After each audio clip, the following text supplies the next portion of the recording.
Mes amours, c'est pas une chose qui est facile, un boulot qui est très compliqué. Néanmoins, on dit alhamdoulilah. On était avec la maman tout à l'heure en bordure de route, parce que voilà. On comprend aussi un peu du fait que mais Dieu merci. Alors, en quelque sorte, elle nous dit qu'elle a besoin de manger, donc moi je vais acheter la nourriture pour elle. Attends, je choisis quelque chose ici pour elle. Non. Jus de fruits. On doit dire mayonnaise. Ok.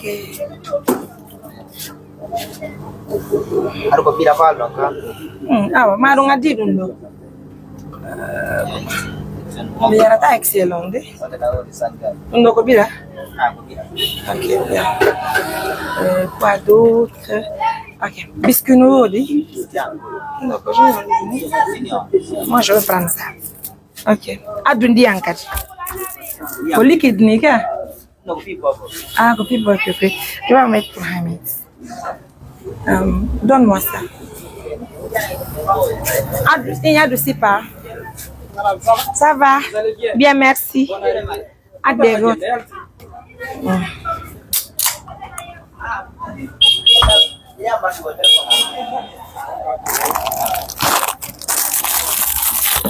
Mako dongo nyama alika.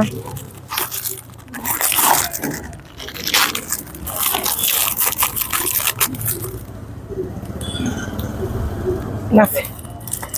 Alors, adonam plastique. Oko birani yedundo. On peut avoir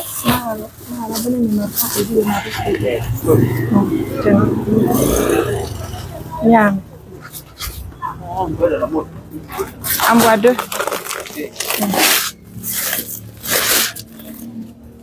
Mesdames, messieurs, ça fait plaisir d'assister une maman à Sangaregi. La maman, depuis le matin, malheureusement, elle n'a pas mangé. Ah, dedans.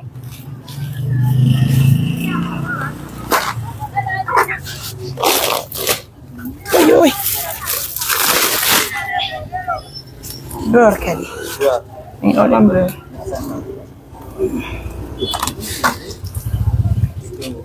Nembiro idong hidi poskao. Nganda dundo. Nga café batena. Kay wad ay Lipton. Mettons du Lipton.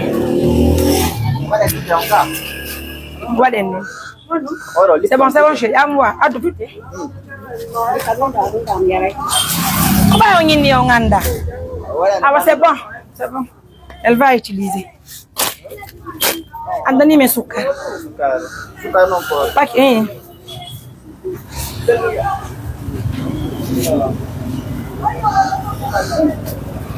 On va marquer la pause. Anda selling on. Naura kolla de yeso. Yara mafes ni yeltikenan. Taun gachi. Kofi ni andami kadari andao. Taun gachi, taun seiti nani. Yeltikes anda naura kolla man de yeso. Yer ko dunde danko. Taun keotola. Taun keotola menen komau de ba. So saha. Kono don dani e be mi andi be andu bela. On yimi tokkion. Taun gachi be do dan konan. Aw. Taun seiti ni yeltike on jara. Allah naur golle de yeso. Amin. Orma come mawbe ba, Allah naur golle mon de yeso wala barke majje. Amin. Alors on va marquer la pause. Donc nembiro.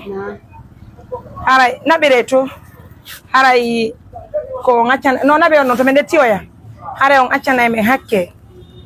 Nane ko mene woni ko darni on kala wol bay men hi on alhamdulillah. Men tay juste pas ko haton jimbe ballal.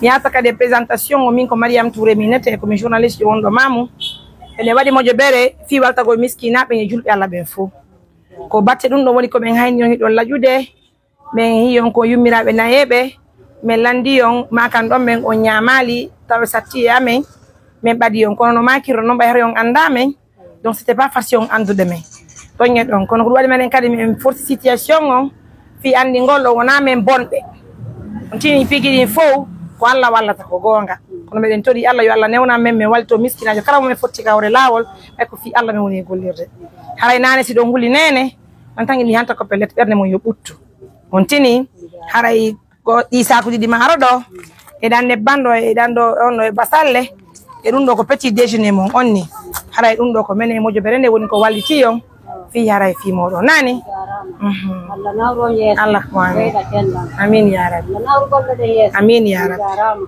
hara on jarama albarka nani no na non tubantam en ko men en tubantam haray non ko ɗo gandi si ɓe gari nokkude partenaire ɓe amen ɓe walla e men haray ko marketeɓe ɓe monsieur Mounir wontirɓe ka meɗen Suisse ko ɓe humpodiri nane amen ɓe ni Mariama on ari sangareji donc meɗen tangini e wawa e wallidirgo fi walta ko miskina ɓen haray ko batte ɗum ɗon haray ko tedduɗo Allah amin amin nane kadi ɗo gandi e fottuno e partenaire joɗa Belgique en ɗon kadi okki men ɗiɓɓuɗi ɗo e montant de 200 000 on jaram donc haray ɗum ɗo kadi mi watti jungo mo haray ko onon je buɗɗi ko ñamete mo ngoni seno ɗon ka suudu jon joni hoto jippino fondo mo o nannene am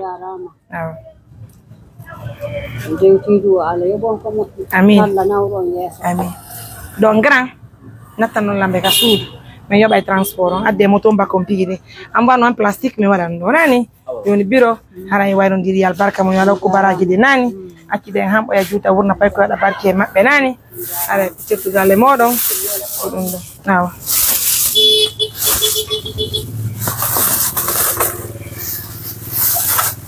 merci